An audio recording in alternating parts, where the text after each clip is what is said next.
Class 10 का ये lecture है, क्लास 10। ठीक है, क्लास 10 का टॉपिक मेटल नॉन मेटल यानी धातु और अधातु। इसका पार्ट नंबर 3 करते हैं। ठीक है ना, जिसमें हमने देखा था मेटल की कैटेगरीज को देखे, किसमें मेटल हो गया, ये सब मेटल है, ये नॉन मेटल्स है। ठीक है ना, इसमें क्या क्या चीज पढ़ लिए थे तो पिछले कक्षाओं में जो अध्ययन किए थे, और उसको सेपरेट करने के लिए भौतिक गुण धर्मों का उपयोग किया गया। ठीक है ना, उसके बाद हमने एक्टिविटी के थ्रू सभी को समझने की कोशिश किया।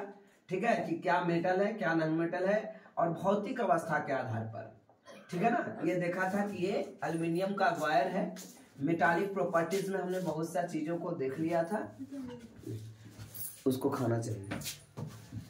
ठीक है ना, तो इस प्रकार से आघात वर्धनीय और तन्य होता है। याद है मेटल की प्रॉपर्टी 6 या 7 मेटल की प्रॉपर्टी हमने लिखवाया था, फिजिकल प्रॉपर्टीज। ठीक है ना, तो हमने यहां तक ये सब पीवीसी का फुल फॉर्म याद करने के लिए बोले थे, पॉलीविनाइल क्लोराइड। गेट खुला है, पॉलीविनाइल क्लोराइड यानी पीवीसी, पॉलीविनाइल क्लोराइड यानी पीवीसी, है ना। ऐसा कुछ रबड़ का इस्तेमाल करके जो इंसुलेटर का कार्य करे। ठीक है ना, किसका, इंसुलेटर का कार्य करे, तो यहाँ पे वो पीवीसी पॉलीविनाइल क्लोराइड का उपयोग होगा। अधातु के बारे में भी देखा। ठीक है, इसके बारे में 4 इंपॉर्टेंट, बहुत से इंपॉर्टेंट तथ्य यहाँ पे समझा था कि मरकरी को छोड़कर सभी धातुएं कमरे ताप पर ठोस अवस्था में पाई जाती है। ठीक है ना, तो ये एक्सेप्शन था। और क्या देखा कि गलनांक, अगर सबसे कम गलनांक की बात करें तो गैलियम और सीजियम तुरंत पिघल जाते हैं। जैसे हाथ पर रखो और पिघल जाएगा, ये जलेगा नहीं लेकिन हाथ पर रखो और ये क्या होगा, गैलियम और सीजियम पिघल जाएगा। तो इस प्रकार हम मेटालिक कैरेक्टर को देख रहे थे, तो इसकी मेटालिक कैरेक्टर में जो मेल्टिंग पॉइंट है ये बहुत ज्यादा नॉर्मल था, जबकि इसका नॉर्मल नहीं होना चाहिए था। मेटल का हाई मेल्टिंग और बॉइलिंग पॉइंट होता है। ठीक है ना बच्चे। फिर क्या देखा कि धातु सब चमकीली होती है, लेकिन आयोडीन एक ऐसी अधातु है जो धातु के जैसा चमकती है। ठीक है ना, तो ये एक्सेप्शन के तौर पर है।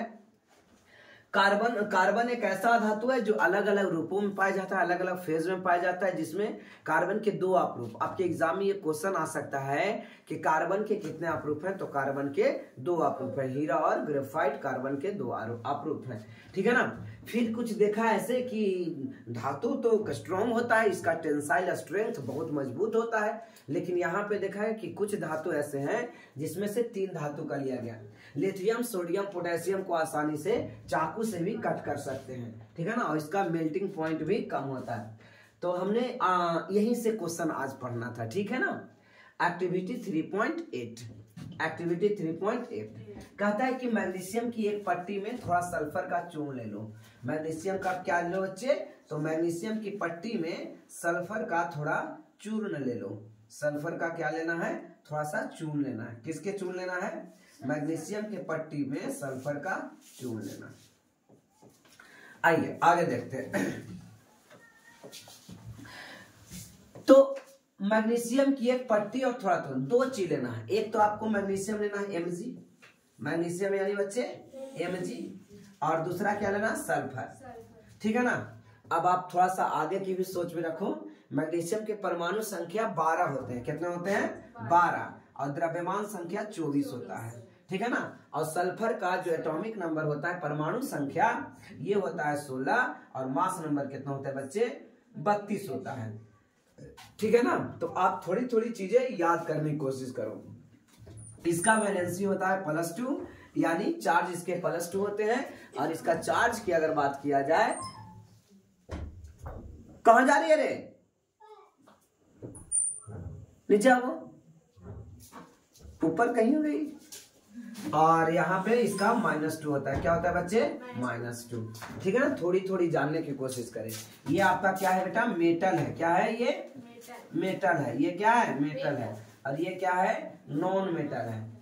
ठीक है ना, याद रखेंगे, थोड़ी थोड़ी बातें याद होनी चाहिए। कल यही चीज पूछा था, मैग्नीशियम क्या है, तो मैग्नीशियम भी आपने दिक्कत कर दिया पहचानने में कि मेटल है तो नॉन मेटल। ठीक है ना, तो मैग्नीशियम का एक रिबन होता है। रिबन मतलब फीता। फीता मैग्नीशियम का तार होता है, एकदम मजबूत रहे, होता भी मजबूत नहीं लेकिन वो चमकता है। ठीक है ना, चलिए, तो इतना कैरेक्टर आपने सीख लिया। चलो तो देखते हैं कि मैग्नीशियम की पट्टी को दहन कीजिए। और उसका जो एस बचता है, राख बचता है, उसके इकट्ठा करके पानी के घोल दीजिए और लिटमस पेपर से चेक कीजिए। लिटमस पेपर से क्या करना बच्चे? चेक करना है। और मैग्नीशियम के दहन से जो उत्पाद मिला, अब आपको बताना है कि वो एसिड है या बेस है। एसिड है या बेस है। आइए, जब इतना काम कर लिए, अब दूसरा वर्ग क्या है बच्चे? अब सल्फर के चूर्ण को दहन कीजिए, सल्फर के चूर्ण को जलाइए। इसका भी कुछ राख बचेगा, धुआं निकलेगा, कुछ भी तो आएगा ना, है ना। केमिकल रिएक्शन हो रहा है तो प्रोडक्ट में तो कुछ बनेगा। अब प्रोडक्ट में अगर कुछ बन रहा है तो उस एस को, राख को, धुआं को इकट्ठा करके और उसमें भी लिटमस पेपर से चेक कीजिए। ठीक है, आइए देखते हैं।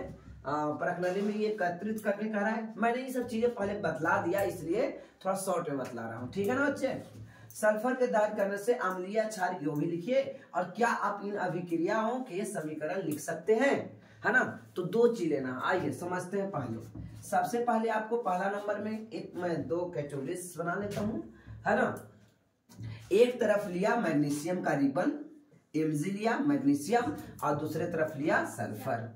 ठीक है, एक तरफ मैग्नीशियम लिया और दूसरे तरफ क्या लिया बच्चे? सल्फर। जब मैग्नीशियम को जलाया गया, क्या किया गया? जलाया गया। तो मैग्नीशियम को जब जलेगा तो आपको पता होगा कि मैग्नीशियम के तार, मैग्नीशियम का जो तार होता है वो डैजलिंग लाइट के साथ जलती है। डैजलिंग लाइट मतलब चकाचौंध करने वाली रोशनी के साथ जलती है। ठीक है ना। और जब सल्फर के टुकड़े को जलाया जाए, जब सल्फर के टुकड़े को जलाया जाए तो यहां से धुआं निकलता है, सल्फर डाइऑक्साइड। क्या निकलता है बच्चे? Sulphur dioxide. समझे? यहाँ कुछ राख मिलेगा। क्या मिलेगा? कुछ राख मिलेगा। जब ये जलेगा तो राख मिलेगा। और इस राख का कलर कैसा होता है बच्चे? तो इसका श्वेत होता है। इसी बार का क्वेश्चन आया था ना कि इसका कलर कैसा होता है? इस राख का श्वेत होता है। ठीक है। अब और यहां से ये धुआं को इकट्ठा कर लेंगे। ये जो स्मोक निकला, इस स्मोक को एक ट्यूब में इकट्ठा कर लेंगे। इस स्मोक को समझ में आ रहा है ना? इस स्मोक को क्या कर लेंगे? इकट्ठा कर लेंगे। यहां भी इकट्ठा कर लिया। इसमें पानी डालेंगे। पानी डाल करके पेस्ट बनाएंगे। किसको? राख को पेस्ट बनाएंगे। अब आपके पास 2 लिटमस पेपर आती है। कितने लिटमस पेपर? 2। एक लिटमस पेपर लाल होता है और दूसरा लिटमस पेपर हरा होता है, सॉरी नीला होता है। बच्चा क्या होता है बोलो? नीला होता है। एक होता है लाल और दूसरा होता है नीला। एक होता है लाल और दूसरा होता है नीला। समझ में आ रहा बच्चे? एक लाल होता है और दूसरा नीला। आप पहचानने का सबसे आसान तरीका यही था, अनिल। क्या था बच्चे? अनिल। ओह, क्या लिखा रहा है यार? अनिल। आज से क्या हो गया? अम्ल। आज से क्या हो गया? अम्ल। और नी से नीला, नी से नीला, और ला से लाल। ठीक है ना बच्चे? तो अम्ल में नीला लिटमस लाल हो जाता है। अम्ल में नीला लिटमस लाल हो जाता है। और क्षार में क्या होगा? लाल लिटमस नीला। ए लड़का झुका, टाइट बैठो यार, ताकत है ना? हाँ, मालूम क्या है क्या? अनिल। अम्ल में क्या देख रहे थे बच्चे? अम्ल में नीला लिटमस लाल हो जाता है। आइए, हमारे पास लाल लिटमस, अब लाल लिटमस को लेके जाते हैं यहाँ पे। कहाँ पे? यहाँ पे। लाल लिटमस को लेकर के अगर यहाँ पे जाएंगे तो इसका कलर नीला हो जाएगा। कौन सा लिटमस लेके गए? लाल। लाल लिटमस लेके गए और हो गया नीला। ठीक है, तो यह एक क्षार था। क्या था? क्षार था। समझ में आया ना? लाल लिटमस किधर हो जाए? नीला हो जाए, तो यह एक क्षार था। ठीक है। अब क्या, यहाँ पे भी लिटमस पेपर को लेके जाएंगे, इस कंटेनर में डुबाएंगे। कौन सा? नीला लिटमस पेपर। कौन सा लिटमस? नीला लिटमस। और हो जाएगा लाल। नीला लिटमस लेके गए थे और हो गया कौन कलर? लाल। यानी यह एक अम्ल है। यह क्या है बच्चे? अम्ल है। अब आप याद करो, सेकंड चैप्टर में हमने थ्योरी पढ़ा था कि क्या पढ़ा था? इसका रिएक्शन देखो तो मैग्नीशियम प्लस ऑक्सीजन और क्या बनाता है? MgO बनाता है ना बच्चे? MgO बनाता है। क्या बनाता है? मैग्नीशियम ऑक्साइड बनाता है, MgO। मैग्नीशियम, यहाँ ऑक्सीजन 2 है तो यहाँ लगा दीजिए 2 और यहाँ भी लगा देंगे 2। ठीक है, वीडियो में कट रहा है क्या? चलिए समझ में आ गया। तो इस प्रकार से इसका रिएक्शन। आइए अब इसका रिएक्शन देखते हैं। जब सल्फर को ऑक्सीजन के साथ अभिक्रिया कराते हैं तो सल्फर डाइऑक्साइड गैस बनता है। क्या बनता है? सल्फर डाइऑक्साइड गैस बनता है। ठीक है ना। ये क्या है? धातु। आपने तो इतना नेचर पढ़ लिया। ये क्या है? धातु। और ये क्या है? अधातु। बोलो बच्चे, समझ में आ रहा है? एक धातु है और दूसरा क्या है? अधातु। ठीक है ना। तो धातु के ऑक्साइड, याद करो, क्षारीय होते हैं। क्या लिखे थे? धातु के ऑक्साइड, ठीक है ना, होता है। धातु के ऑक्साइड, धातु के ऑक्साइड क्षारीय प्रवृत्ति के होते हैं। कौन सा प्रवृत्ति के? क्षारीय प्रवृत्ति के होते हैं। प्रवृत्ति के होते हैं, क्षारीय प्रवृत्ति के होते हैं। समझ में आया? धातु के ऑक्साइड क्षारीय प्रवृत्ति के होते हैं। क्लियर है। और यहां से क्या आएगा? अधातु के ऑक्साइड, अधातु के ऑक्साइड, अधातु के ऑक्साइड क्या होते हैं? अम्लीय प्रवृत्ति के होते हैं। किस प्रवृत्ति के? अम्लीय प्रवृत्ति के होते हैं।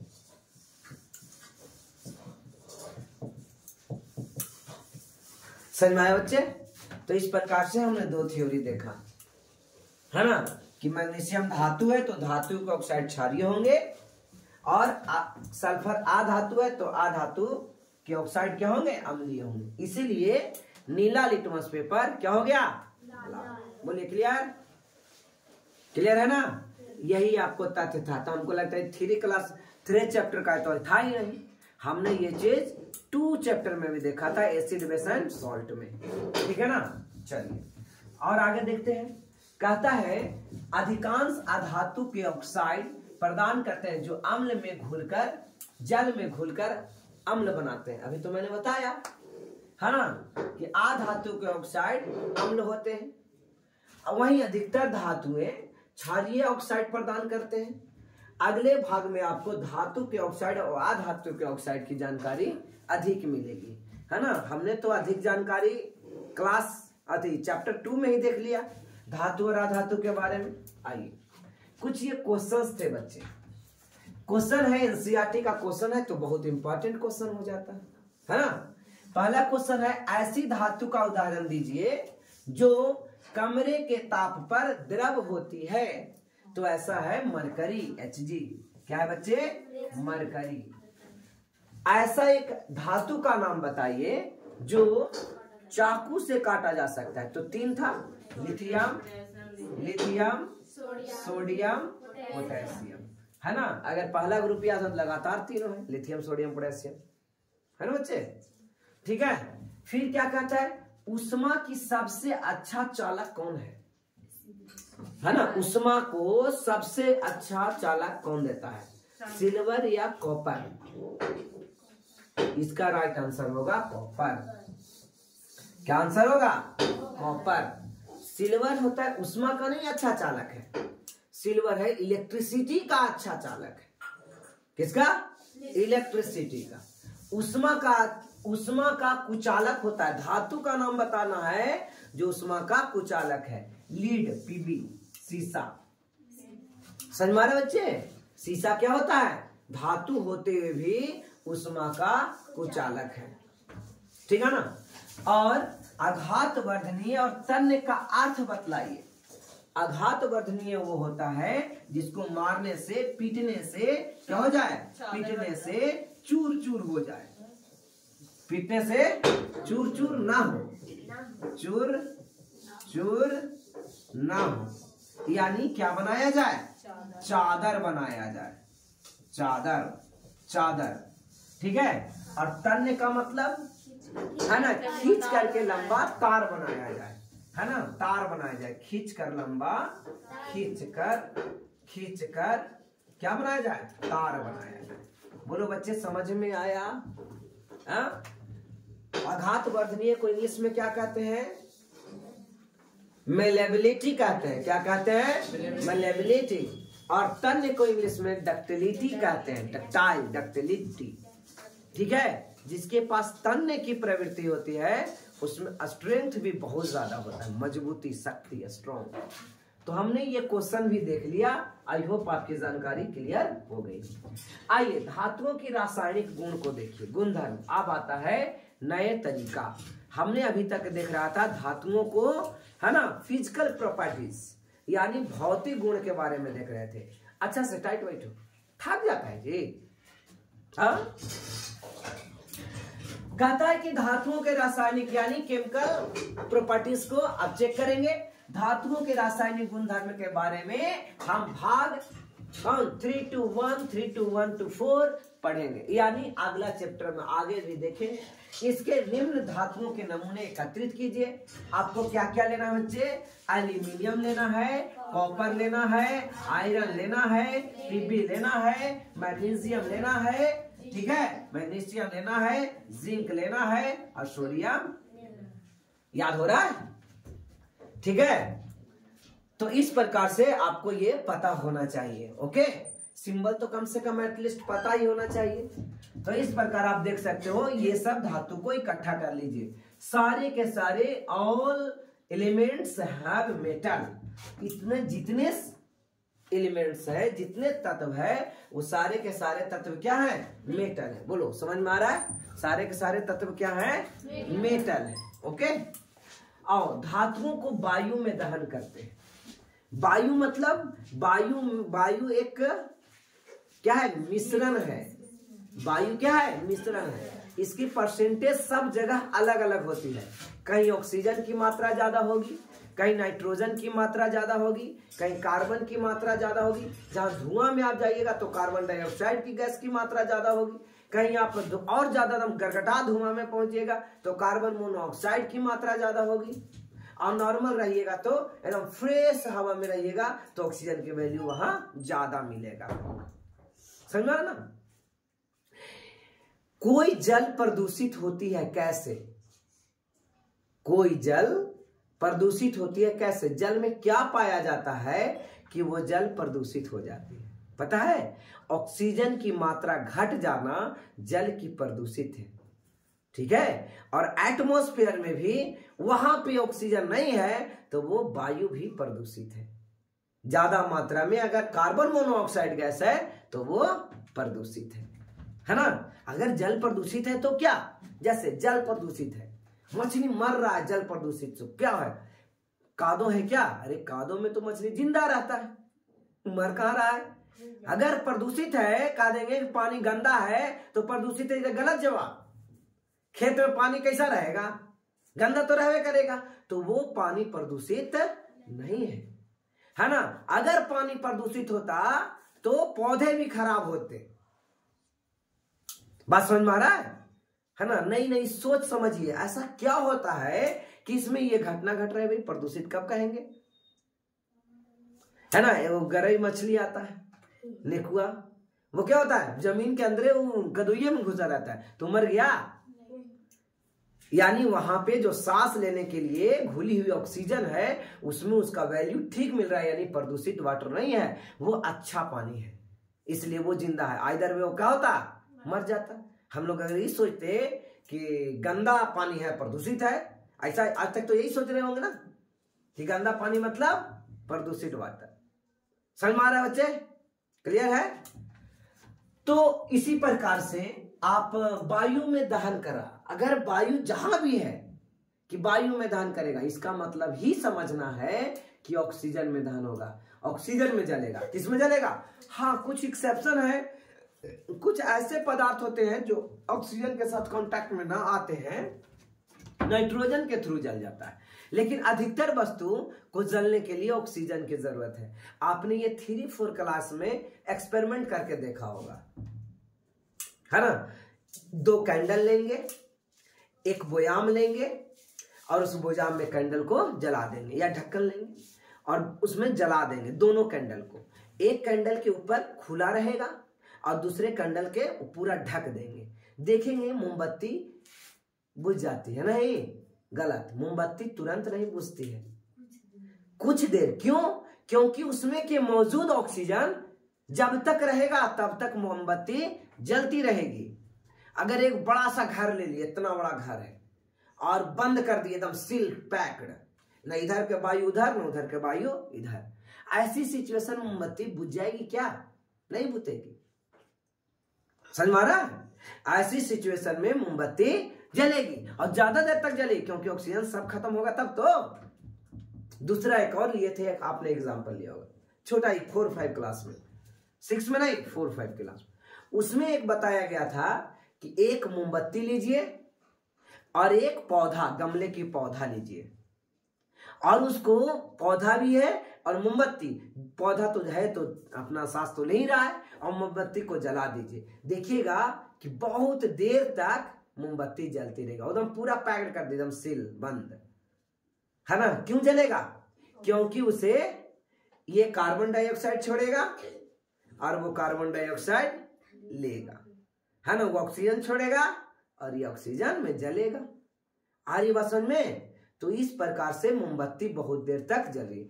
तो जलने, जब भी जलने वाला क्वेश्चन आए तो सोचिए कौन गैस ले भाई, है ना।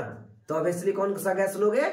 ऑक्सीजन लोगे। ठीक है, चलिए अब एक्टिविटी में धातुओं को जलाइए। तो कोई भी धातु को जलाओ। मेटल हमने M4 मेटल लिया, पता नहीं इसका वैलेंसी क्या है, तो मेटल है तो ये पॉजिटिव होगा, इसका वैलेंसी मैं X मान लेता हूं। क्या मान लेता हूं? X। कोई भी, है ना, X के जगह पर 1 हो सकता है, 2 हो सकता है, 3 हो सकता है, 4 एटसेट्रा, कुछ भी हो सकता है। इसको किसके साथ रिएक्शन करवाएंगे? ऑक्सीजन के साथ। किसके साथ? ऑक्सीजन। तो ऑक्सीजन का ये डाई एटॉमिक मोलिक्यूल्स है, चलते रहेगा क्लास, है ना। ऑक्सीजन का डाई एटॉमिक मोलिक्यूल्स है, लाइन जब तक नहीं कटेगा तब तक चलेगा। डाई एटॉमिक मोलिक्यूल्स है इसलिए O2 लिखाया। और यहां पे जब फार्मूला लिखोगे बच्चे तो क्या होगा? Mg के पास X क्या है बच्चे? X प्लस X, और ऑक्सीजन के पास क्या है? -2। इसका तो फिक्स है, इसका वैलेंसीज फिक्स है। अब ये वाला यहां जाएगा और ये वाला यहां आएगा। आएगा? आएगा या ना आएगा? आएगा। तो प्लस माइनस नहीं लिखते हैं, प्लस का मतलब बस समझते हैं कि प्लस पॉजिटिव यानी पहले लिखाएगा और माइनस वाले बाद में लिखाएगा। तो Mg2 ये वाला यहां जाएगा और OX। ठीक है ना बच्चे? Mg क्या लिख रहा हूं यार? M लिखना था ना, क्या लिखेंगे?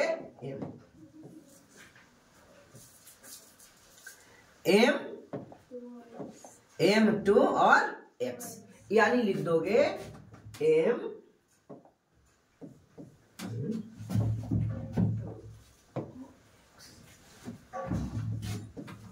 M2OX। क्या आपको बातें समझ में आई? ऐसे करके कोई भी रिएक्शन लिख सकते हैं। अब यहां बैलेंस के लिए जो मांगेगा वो लिखेंगे, ठीक है ना। जैसे एक एग्जांपल लेते हैं, एक एग्जांपल में मैं लेता हूं मैग्नीशियम, एक सोडियम। सोडियम एक एलिमेंट है, इसका वैलेंसी 1 होता है ना। सोडियम को जब ऑक्सीजन से विक्रिया कराई गई तो क्या बनेगा? Na+1 और O पर 2। अब ये यहां जाएगा और ये यहां आएगा तो क्या बनेगा? Na2O। क्या बनेगा बच्चे? Na2O। क्या समझ में आया? यानी X के जगह पर कितना, यहाँ X था ना, आपने क्या लिया था? X, यहाँ पे X, तो X हो गया। X के जगह पर क्या? 1, सोडियम का 1 है ना, 1 हो गया ये। अगर आप लेते हो एल्यूमिनियम, Al और O2, आपने देखा इसके एल्यूमिनियम पर कितना वैलेंसी है? तो एल्यूमिनियम पर वैलेंसी 3 है। तो क्या लिख देंगे?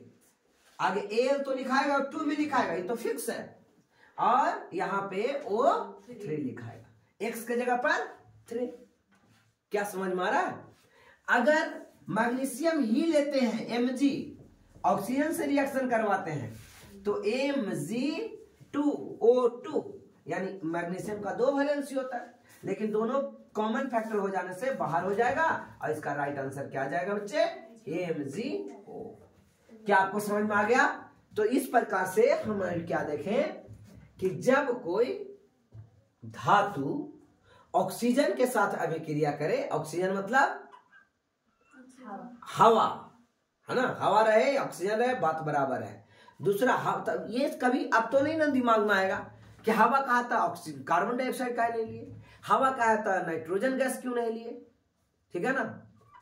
तो इस प्रकार से आप क्या ले लोगे, एम यहाँ पे एक्स जितना जाएगा वैलेंसी उतना कर लोगे, ठीक है। आइए इन क्रियाकलापों की अब चेक करते हैं, जांच करते हैं। चलो बच्चे, तो अब एक्टिविटी 3.9 देखिए, है ना, सावधानी पूर्वक एक्टिविटी 3.9 देखना। कहता है निम्न क्रियाकलापों में शिक्षक का सहयोग आवश्यक है, यानी शिक्षक वहां रहेंगे तभी ये क्रियाकलाप आप एक्टिविटी करेंगे, है ना। सावधानी में यानी कौशल में ये चीज कह रहा। कहता आंखों की सुरक्षा के लिए छात्र चश्मा लगा ले तो बेहतर होगा, ठीक है। क्या लगाना होगा, चश्मा लगाना होगा। कहता अब क्या क्या, पहला तो आपने कौशल पढ़ लिया, है ना, कि टीचर की उपस्थिति में ये काम करे। सारी मैटर आपको दिमाग में याद होना चाहिए। लगता है लोग इसको याद करे की चीज है नहीं, अपना आप अच्छा समझ पा रहे हैं। हम ये नहीं कह रहे हैं, मैं ये नहीं कह रहा हूं कि हूबहू आपको बोलना है ना। याद मतलब भरेली याद। जैसे पहला में क्या लिया, सावधानी में क्या था बच्चे, तो सावधानी में टीचर की उपस्थिति में काम करना, यथासंभव हो पाए तो चश्मा लगा लो, है ना। अब ये चीज लिखा है, समझ में आ रहा है। तो ये आपको याद, जैसे जितना नंबर ऑफ पॉइंट्स है सारे पॉइंट आप बोलना चाहिए, सब पॉइंट्स का आपको जानकारी होना चाहिए। आई होप आपको समझ में आ रहा है, ठीक है ना। अब दूसरा यानी फर्स्ट पॉइंट लेते हैं तो कॉजन था। अब कॉजन के बाद एकत्र की गई किसी धातु को चिमटे से पकड़िए। हमने बहुत सा धातु लिया था, मैग्नीशियम लिया था, कैल्शियम लिया था, आयरन लिया था, है ना, सोडियम लिया था, तो बहुत से धातु लिए, कॉपर लिए, जिंक लिए, ठीक है। पिछले बार हमने बहुत सा एलिमेंट्स यहां पे देखा था, याद आ रहा है। सबका वैलेंसी याद करना बहुत जरूरी है बच्चे। तो इसका वैलेंसी +2 होगा, इसका वैलेंसी +2 होगा, इसका वैलेंसी +1 होगा, इसका वैलेंसी +3 होगा, इसका वैलेंसी 2 होता है, +1 भी हो सकता है, +2 भी। इसका वैलेंसी 2 होता है, +2 भी हो सकता है, +3 भी। इसका ही वैलेंसी 2 होता है, +2 होता है और +4 होता है, ठीक है ना। चौथा ग्रुप में कारण, अब जिसके पास 2 वैलेंसी है तो देखिए फॉर्मूला क्या डिमांड कर रहा है। अगर कहता है एक मतलब हायर वैलेंसी, एक हायर वैलेंसी, ज्यादा वैलेंसी, ज्यादा वाला को एक और कम वाला को आस, ये कम वाला। अब ये ज्यादा कम क्या है बच्चे, जैसे फेरिक बोला, क्या फेरिक, क्या बोला फेरिक। तो जब फेरिक बोलेगा एक फेरिक तो हो जाएगा Fe+3, और बोलेगा फेरस तो हो जाएगा Fe+2, बोलेगा क्यूप्रिक तो हो जाएगा Cu+2 और क्यूप्रस Cu1। फिर बोलेगा प्लम्बिक, प्लम्बिक तो हो जाएगा Pb, क्या होगा बच्चे Pb+4, और बोलेगा प्लम्बस तो क्या हो जाएगा Pb+2, है ना। ये हमने फार्मूला जब पढ़ाया था उस समय टोटल वैलेंसी लिखवाए थे, ठीक है ना, ग्रुप याद करना था, ओके। अब इस प्रकार से आपने इतना वैलेंसी सीखा।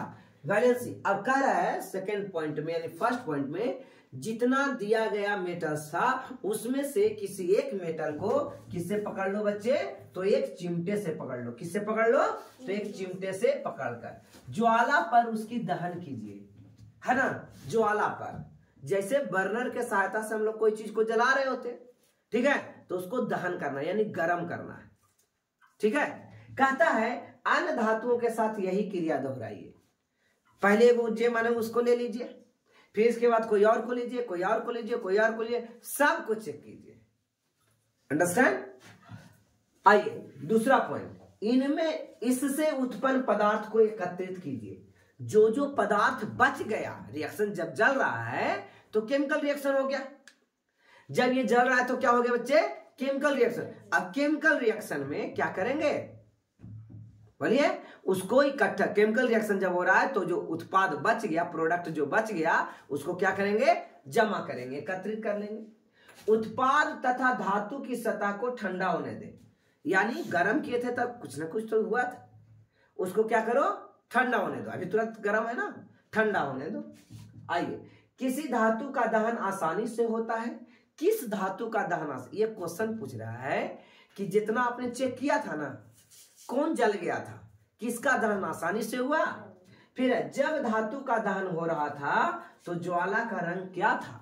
कोई डैजलिंग लाइट के साथ जल रहा है, तो नॉर्मल लाइट के साथ जल रहा है, कोई जल ही नहीं रहा है। समझ में ना, तो अलग अलग क्रियाएं आपको देखने को मिलेगा। दहन के पश्चात धातु की सतह कैसी प्रतीत होती है। जैसे पहले था एकदम अच्छा चमचमाता धातु, क्या बाद में भी वैसा ही धातु रह गया कि उसमें कुछ परिवर्तन देखने को मिला। नेक्स्ट, धातुओं को ऑक्सीजन के साथ अभिक्रिया क्रियाशीलता के आधार पर घटते क्रम में व्यवस्थित कीजिए। यानी ऑक्सीजन के साथ सबसे पहले कौन जला, उसके बाद कौन जला, यानी रिएक्शन ऑक्सीजन के पहले कौन किया, यानी जला कौन। क्या इनके उत्पाद जल में घुलनशील है, ये भी पता कीजिए। अब सब जो उत्पाद यानी प्रोडक्ट्स बच गया उसको देखिए, क्या यह घुलता है जल में, तो अधिकतर का आंसर होगा नहीं, लेकिन कोई ना कोई तो घुलेगा। कौन घुला था, मैग्नीशियम के जो राख था ये घुला था, लेकिन दानेदार रह जाएगा, पूरा डिसॉल्व उसमें भी नहीं हो पाएगा। समझे बच्चे, तो ये पूरा पॉइंट्स याद हो गया, समझना होता है सारे पॉइंट्स को। आइए, कहता है लगभग सभी धातुओं ऑक्सीजन के साथ मिलकर संगत धातु ऑक्साइड बनाते हैं। संगत मतलब उसी के ऑक्साइड बनाते हैं। जब कभी संगत रहे, संगत को इंग्लिश में क्रॉसपोंडेंस कहा जाता है। संगत कोण, क्रॉसपोंडेंस एंगल, ठीक है ना। तो उसी प्रकार से उसी के ऑक्साइड का, जैसे हमने पिछला थ्योरी में देखा था कि मैग्नीशियम को जब अभिक्रिया कराए तो मैग्नीशियम ऑक्साइड बना, एल्यूमिनियम की अभिक्रिया करवाए तो एल्यूमिनियम ऑक्साइड बना, सोडियम की अभिक्रिया करवाए तो सोडियम ऑक्साइड बना, है ना।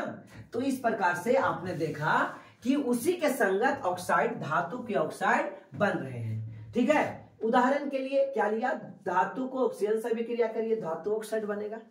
बोलो, ये मैंने सिंबल के फॉर्म में लिखा था, M+O2 और क्या बनाएगा, M2O और यहाँ पे X, जब इसका वैलेंसी कुछ भी हो, याद है। तो इस प्रकार से हमने लिखा, कह रहा है उदाहरण के तौर पर जब कॉपर को वायु की उपस्थिति में गर्म किया जाए, सबसे पहले किसको गर्म करके चेक कर रहा है, कॉपर को। किसकी उपस्थिति में, वायु, वायु मतलब बेटा ऑक्सीजन, किसकी उपस्थिति में, ऑक्सीजन की उपस्थिति में जब गर्म किया जाता है तो यह ऑक्सीजन के साथ मिलकर काले रंग का कॉपर ऑक्साइड बनाता है, यानी CuO बनाता है। टू मतलब कॉपर की 2 वैलेंसी था, याद है। आइए बैक करते हैं बच्चे, कॉपर के कितने वैलेंसी थे बच्चे, तो कॉपर के 2 वैलेंसी थे, याद आ रहा है ना, है ना। तो अब मॉडर्न में लिख रहे 1 और 2, यानी कि अगर 1 कहेगा तो क्यूप्रस होगा और 2 कहेगा तो क्यूप्रिक होगा, लेकिन जनरल बोलचाल की भाषा में अब कॉपर ही बोल देता है, ना क्यूप्रिक ना क्यूप्रस, और कोष्ट में उसका वैलेंसी देता है, जिससे कि और नॉर्मल बात है, याद वैलेंसी करना भी नहीं पड़ेगा, ठीक है बच्चे। तो इस प्रकार से हमने क्या देखा, देखिए कॉपर 2 ऑक्साइड, ठीक है ना, ऑक्साइड बनाता है। आइए, अब क्या यहाँ पे क्या बना, काले रंग का, जबकि कॉपर का कलर बताओ बेटा कैसा होता है, भूरा होता है। कॉपर का कलर कैसा होता है, ब्राउन भूरा कलर होता है, चमकीला भूरा। इसका कलर कैसा होता है, चमकीला भूरा, कॉपर का कलर होता है। जबकि ये काले रंग में बदल गया तो ये कैसा अभिक्रिया हो गया, रासायनिक अभिक्रिया होगा। कैसा अभिक्रिया, रासायनिक अभिक्रिया। अरे जब जलेगा तो रासायनिक अभिक्रिया होगा। इस प्रकार से जब कॉपर को ऑक्सीजन में जलाया गया तो कॉपर ऑक्साइड बना, है ना। तो क्यूप्रिक ऑक्साइड की क्यूप्रस ऑक्साइड बना, कहेंगे क्यूप्रिक ऑक्साइड बना। क्या बना बच्चे, क्यूप्रिक ऑक्साइड। इसी प्रकार से एल्यूमिनियम ऑक्साइड प्राप्त होती है। जब एल्यूमिनियम को ऑक्सीजन के साथ अभिक्रिया कराओगे तो एल्यूमिनियम ऑक्साइड बनेंगे। बोलो ये सब रिएक्शन में किन्हीं को कोई दिक्कत, चलिए मैं रिएक्शन आपको बतला देता हूं, है ना। सबसे पहले क्या लिया, कॉपर लिया, इसको ऑक्सीजन के साथ अभिक्रिया करा, क्या मिला, CuO। कैसे, कॉपर की वैलेंसी I+2, यहां से बेटा, यहां से, है ना, और ऑक्सीजन की वैलेंसी तो ऑलरेडी -2, कॉमन फैक्टर हटा देते हैं तो हो गया CuO, ठीक है। तो ये बन गया। दूसरा क्या था बच्चे, एल्यूमिनियम। एल्यूमिनियम ले लो, और एल्युमिनियम किसके साथ रिएक्शन करेगा? ऑक्सीजन के साथ। एल्युमिनियम का वैलेंसी 3 था तो ऑक्सीजन वाला इधर आ जाएगा, तो Al2O3 है ना बच्चे। Al2O3। अब देखिए बैलेंस करो बेटा, तो यहाँ ऑक्सीजन 3 है तो यहाँ भी 3 कर दो, यानी 3 दूना 6 हो जाएगा, यहाँ 2 लगाएंगे, यहाँ पे 4 लगाना होगा। ठीक है, तो इस प्रकार से हमने बैलेंस्ड केमिकल रिएक्शन देखा, और इसको भी बैलेंस करना है तो यहाँ भी ये बैलेंस हो गया। ठीक है, तो इस प्रकार हमने देखा एल्युमिनियम ऑक्साइड। ठीक है ना, क्या बना? Aluminium oxide. इस प्रकार से आप बहुत सारे रिएक्शंस बना सकते हैं। कह रहे अध्याय आपने देखा था, अध्याय 2 में क्या देखा था कि कॉपर ऑक्साइड हाइड्रोक्लोरिक अम्ल से अभिक्रिया करता है और धातु के है ना, धातु ऑक्साइड की प्रवृत्ति क्षारकीय होती है, लेकिन एल्युमिनियम ऑक्साइड और जिंक ऑक्साइड में थोड़ी अंतर हो जाती है ना। यहाँ एम्पोथेरिक प्रोसेस पढ़ेंगे। क्या पढ़ेंगे? एम्पोथेरिक प्रोसेस। एम्पोथेरिक प्रोसेस, इसको क्या बोला जाएगा? एम्पोथेरिक। एम्पोथेरिक है ना ऑक्साइड। एम्पोथेरिक ऑक्साइड क्या होता है कि ऐसे सारे धातु ऑक्साइड यानी क्षारकीय प्रवृत्ति के होते हैं, लेकिन दो गो जिंक और एल्यूमिनियम, जिंक के ऑक्साइड और एल्यूमिनियम के ऑक्साइड दोनों जैसा बिहेव करते हैं, है ना। VVI है ये लाइन VVI है। पॉलिटेक्निक, पैरामेडिकल, इतने जितने भी +2 एग्जाम पर लेवल पर होता है, ठीक है ना, 3 के बाद तो अधिकतर एग्जाम में ये क्वेश्चन आते रहता है कि एम्पोथेरिक का एग्जाम्पल कौन है, उभयधर्मी का एग्जाम्पल कौन है, उभयधर्मी ऑक्साइड कौन बनाता है। ठीक है, तो एक क्या हो गया? Aluminium oxide. कहता है क्षारकीय, लेकिन कुछ एल्यूमिनियम ऑक्साइड और जिंक ऑक्साइड ये धातु अम्लीय भी हो सकते हैं और क्षारीय, दोनों प्रकार से व्यवहार प्रदर्शित करते हैं। ये अम्लीय ऑक्साइड भी बनाते हैं और ये क्षारीय ऑक्साइड, यानी नीला लिटमस लाल भी हो जाएगा और लाल लिटमस नीला भी हो जाएगा। समझ में आ रहा है बच्चे? नीला लिटमस लाल और लाल लिटमस नीला, यानी अम्ल में अम्ल के जैसा भी ट्रीट करता है और क्षार जैसा भी ट्रीट करता है। इस वजह से ऐसे धातु के ऑक्साइड जो अम्ल और क्षार दोनों से अभिक्रिया करके लवण और जल बनाते हैं, ऐसे ऑक्साइड को उभयधर्मी ऑक्साइड कहलाता है। क्या कहलाते हैं बच्चे? उभयधर्मी ऑक्साइड कहलाता है। अम्ल तथा क्षारक के साथ एल्यूमिनियम ऑक्साइड निम्न प्रकार से अभिक्रिया करता है, लेकिन यहाँ पे देखिए इस प्रकार से ये बनाएगा, ये आपको रिएक्शन याद करने होंगे। ठीक है, तो सबसे पहले अब आप लिखना स्टार्ट करो। उभयधर्मी ऑक्साइड किसे कहते हैं? उभयधर्मी ऑक्साइड किसे कहते हैं, यानी क्या था? एम्पोथेरिक ऑक्साइड क्या है? लिखिए, पहले आप लिखिए उभयधर्मी ऑक्साइड किसे कहते हैं। क्वेश्चन में लिखिएगा एम्पोथेरिक ऑक्साइड। उभयधर्मी oxide that means amphoteric oxide. उभयधर्मी oxide that means amphoteric oxide.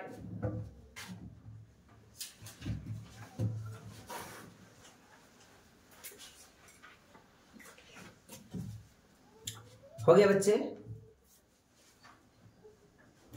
लिखिए उभयधर्मी ऑक्साइड, इंग्लिश में एम्पोथेरिक ऑक्साइड। डैश दे दिए, डैश दे देने के बाद लिखिए ऐसे धातु के ऑक्साइड, ऐसे धातु के ऑक्साइड जो अम्ल तथा क्षारक दोनों से अभिक्रिया करके लवण और जल प्रदान करते हैं, उभयधर्मी ऑक्साइड कहलाते हैं। लिखिए ऐसे धातु के ऑक्साइड जो अम्ल तथा क्षारक दोनों से अभिक्रिया करके, अम्ल तथा क्षारक दोनों से अभिक्रिया करके, है ना, दोनों से अभिक्रिया करके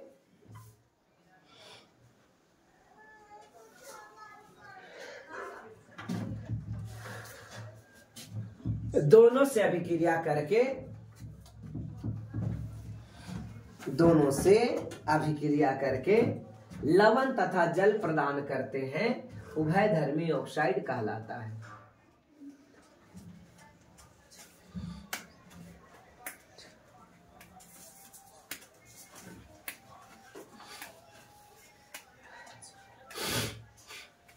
हो गया?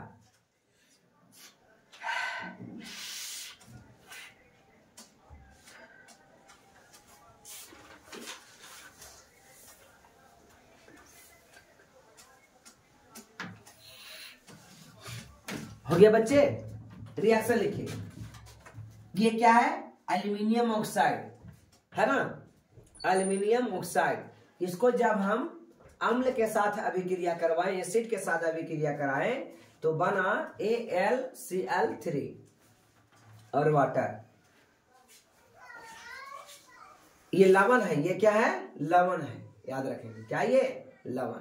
दोनों लिख रहे हैं। हाँ, अरे एक बार अम्ल के साथ अभिक्रिया है और एक बार क्षार के साथ अभिक्रिया है। ठीक है बच्चे, एक बार अम्ल के साथ अभिक्रिया, एक बार क्षार के साथ अभिक्रिया। बोलो क्लियर? ठीक है। और लिखिएगा सोडियम एल्यूमिनेट बनाता है, सोडियम एल्यूमिनेट बनाता है। क्या बनाता है बच्चे?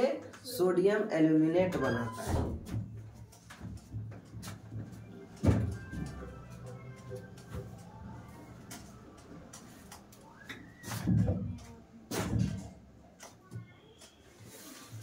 सोडियम एल्यूमिनेट बनाता है। क्या बनाता है?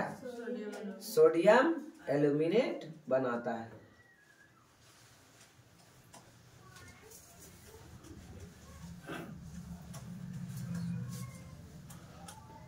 क्या बनाता है?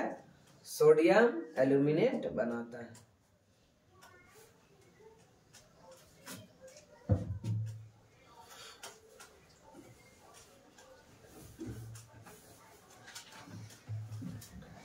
सोडियम एल्यूमिनेट बनाता है। क्या बनाता है बच्चे? Sodium aluminate. बोलो याद हो गया, समझ में आ गया?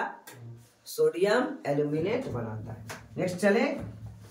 अब इस प्रकार से अधिकांश धातु के ऑक्साइड जल में अघुलनशील है, लेकिन कुछ जल में घुल करके क्षार बनाता है। पिछले क्लास में हमने ये देखा था कि जो अब सभी क्षारक होते हैं, जो क्षारक जल में घुल जाता है उसे क्षार कहते हैं, है ना। जो क्षारक जल में घुल जाता है ऐसे क्षारक क्षार कहलाते हैं।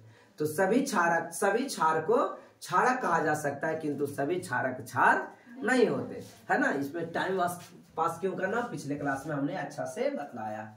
ठीक है। तो अधिकांश धातु के ऑक्साइड जल में अघुलनशील होते हैं, लेकिन कुछ जल में घुल करके क्षार बनाते हैं। सोडियम ऑक्साइड और पोटेशियम ऑक्साइड निम्न प्रकार से जल में घुल करके क्षार बनाते हैं। ये दोनों क्या है बच्चे? क्षार है ना। जाइए जान जाइए कि एनसीईआरटी का लाइन है। अगर आपको 45 को क्षार नहीं याद है और 2 को याद है, एग्जाम में यही क्वेश्चन आएगा। नहीं समझ में आया? तो सोडियम और पोटेशियम जब जल में घुलाएंगे, ठीक है, तो क्षार तो बनेगा, मतलब क्षारक तो बनेगा, लेकिन ये जल में घुल जा रहा है, इसलिए ये ऑक्साइड क्या हो गया? हाइड्रोक्साइड क्या हो गया? क्षार हो गया। लिखिए, है ना, ये एकदम VVI कर लेना आपके एग्जाम के पॉइंट। निम्नलिखित में बहुत सा दिया रहेगा बच्चे, बहुत सा। ऑप्शन ए है ना, B दिया हुआ रहेगा, C दिया हुआ रहेगा, D दिया हुआ रहेगा, और यहाँ पे आपको अलग अलग क्षार दिया, जैसे दिया जाएगा AlOH होल थ्राइस, है ना, और दे देगा FeOH होल ट्वाइस, और यहां दे दिया Na चलो, तो ये दोनों क्या हो जाएगा? ये दोनों क्षार हो जाएगा। और ये दोनों है सबके सब बेसे है, क्षारक है, लेकिन ये दोनों स्पेशल क्षार है और ये दोनों क्या है? क्षारक है। ये जल में नहीं घुलेगा, नहीं, है ना। जल में घुलने के पीछे क्या है? इसका मेल्टिंग पॉइंट बहुत कम होता है। और सोडियम और पोटेशियम हाईली रिएक्टिव है। ठीक है ना बच्चे? हाईली क्या है? ये रिएक्टिव है। बोलो क्लियर है? ये दोनों आपने लिख लिया। मैं बार बार फोकस कर रहा हूं, हाई लेवल के अगर कभी क्वेश्चन आ जाए, है ना, तो ये दोनों याद रखना। हाई लेवल में क्या पूछ देगा, आज तक तो नहीं पूछा है, लेकिन पता नहीं, है ना, ये सब नीट वगैरह के एग्जाम में आते रहता है। इसलिए एनसीईआरटी का पॉइंट खाली आपको याद है, जो एग्जाम्पल याद है वहां से भी क्वेश्चन बनेगा, निकलेगा। ठीक है। तो इस प्रकार से NaOH यह एक प्रकार का क्या है? तो यह एक प्रकार का क्षार है, ठीक है ना। और KOH एक प्रकार का क्षार है। ओके, अब एक्टिविटीज देख सकते हैं। 3.9 में हमने देखा कि ऑक्सीजन के साथ सभी धातुओं एक ही दर से अभिक्रिया नहीं करती। जैसे सोडियम डाले और तुरंत अभिक्रिया कर गया, तुरंत जल गया। पोटेशियम भी अभिक्रिया करा, लिथियम भी अभिक्रिया करा, लेकिन आयरन में जंग लगा, लेकिन टाइम लग गया। और कॉपर को 4-5-10 दिन छोड़िएगा तब जाके जंग लगेगा, है ना। ये पानी के साथ मैं बता दिया यार, सॉरी। ऑक्सीजन के साथ भी रिएक्शन होने में टाइम लगेगा, समझ में आ रहा है। और सोडियम को जलाने के लिए तो ऑक्सीजन की जरूरत थी, खाली ऑक्सीजन की जरूरत है उसके लिए, समझ में आ रहा है। चलो, जलाने पर कहा था ना क्वेश्चन में कि ऑक्सीजन के साथ अभिक्रिया कहा था, सिर्फ नहीं, वहां जलाने के लिए कहा था। अगर आप ऑक्सीजन के साथ करते हो नहीं जलाएंगे तो देखिएगा अधिकतर धातु रह जाएंगे एज इट इज, और सोडियम और मैग्नीशियम, सोडियम और पोटेशियम जल जाएगा, अप्रूपे जल जाएगा, समझ में आ रहा है। कहता है पोटेशियम और सोडियम जैसे कुछ धातु इतने तेजी से अभिक्रिया करते हैं, खुले रखने पर आग पकड़ ली, इसलिए सुरक्षित रखने के लिए, आकस्मिक आग से रोकने के लिए उसको किरोसिन तेल में डुबा करके रखते हैं। किस में रखते हैं बच्चे? किरोसिन तेल में डुबा कर। समान ताप पर मैग्नीशियम और एल्युमिनियम, जिंक, लेड आदि धातु के सतह पर ऑक्साइड की परत चढ़ा देती है, यानी काला काला हो जाएगा ना। ऑक्साइड की यह परत धातुओं में पुनः ऑक्सीकृत कर सुरक्षित रख सकती है। गर्म करने पर आयरन के दहन नहीं होता है, लेकिन जब बर्नर में ज्वाला की लौ में चूर्ण में डालते हैं तब वह तेजी से जलने लगता है। डायरेक्ट चूर्ण डालिएगा तो वो भी थोड़ा थोड़ा जलेगा। कॉपर का दहन तो नहीं होता है, लेकिन गर्म धातु पर कॉपर ऑक्साइड की काले रंग की परत चढ़ जाती है। सिल्वर और गोल्ड अत्यंत अधिक ताप पर ऑक्सीजन के साथ अभिक्रिया नहीं करते, यानी सबसे कम अभिक्रिया कौन करता है बच्चे?